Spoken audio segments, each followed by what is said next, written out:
মধ্যে মহাপাপী মহাপাতকী যারা সারা জীবন অপকর্ম করেছো, তারাও নামের মাধ্যমে উদ্ধার পেয়েছে। আমরা কি পাবো না মা?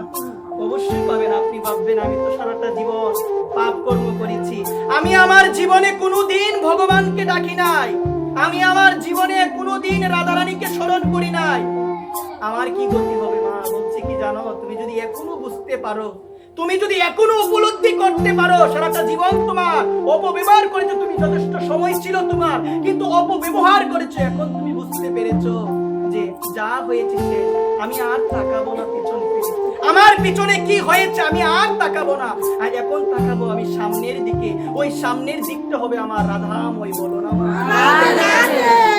রাধাময়, রাধে রাধে বলতে হবে, কারণ মনে রাখবেন রাধা ভজনে যদি রতি নাহি বেলো, রাধা ভজনে যদি রতি নাহি বেলো, কৃষ্ণ ভজন তবে অকারণে গেল। অনেকে বলে তোমরা জয় রাধে কেন বলো? বলো না মা, জয় রাধে কেন বলো? মনে রাখতে হবে তুমি যতই ভগবানকে ডাকো না কেন, তুমি যতই ভগবান কৃষ্ণের নাম করো না কেন, যদি রাধারানী তোমায় কৃপা না করে, যদি রাধারানী তোমার প্রতি সন্তুষ্ট না থাকে, পাবে না তাকে। কাকে পাবে না? কৃষ্ণকে পাবে না। এই কারণে মনে রাখতে হবে, কি বলছে জানো, যখন কোন ভক্ত রাধা বলে, কি বলে মা?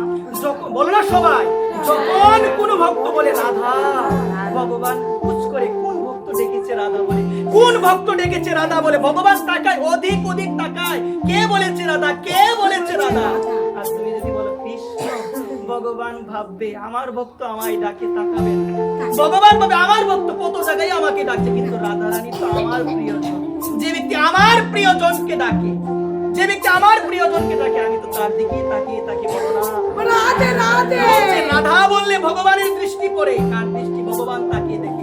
একবার রাধা বললে ভগবানের দৃষ্টি পড়ে, দুইবার রাধা বললে ভগবান তার পিছনে পিছনে দাবিত হতে থাকে। একবার রাধে রাধে। ব্রহ্ম বৈবর্ত পুরাণ বলছে, কি বলছে মা? ব্রহ্ম বৈবর্ত পুরাণে বলছে রাধারানীর রা শব্দটা যখন তুমি উচ্চারণ করবে, ভগবান গোবিন্দ তোমার পিছনে দাবিত হয়ে যাবে, তোমার মুখ থেকে রাধারানীর মহিমা শ্রবণ করার জন্য। বলো মা? এই কারণে রাধারানী হলো প্রেমের গুরু। কিসের গুরু গো মা? আমার